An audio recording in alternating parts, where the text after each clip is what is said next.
Hello guys, তোমরা সবাই কেমন আছো? আশা করি ভালো আছো। আমি জানি যে তোমরা মিস ক্রিয়েটরের জন্য ওয়েট করছিলে, কারণ এই মিস ক্রিয়েটর তোমাদের জন্য খুব সুন্দর সুন্দর আনবক্সিং ভিডিওগুলো নিয়ে আসে, আর তার সাথে খুব সুন্দর কালেকশনও নিয়ে আসে। আমি জানি যে অনেকে এই ইয়ারিংটা এখনও পর্যন্ত পরেইনি আমার মতোই। আর তোমরা দেখো যে ইয়ারিংটা পরতে তো অনেকটাই ঝামেলা লেগে গিয়েছিলো। আমি বুঝতেই পারছিলাম না, যেহেতু আমি নতুন এটা পরছি।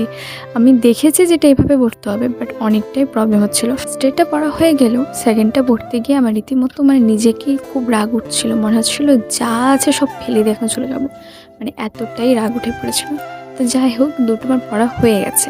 আর তোমাদের যদি এই সুন্দর ইয়ারিংটা লাগে তাহলে অবশ্যই কমেন্টের লিঙ্ক লিখে ট্যাপ করে দিতে পারো। আর দেখো, আমি বের হয়ে গেলাম।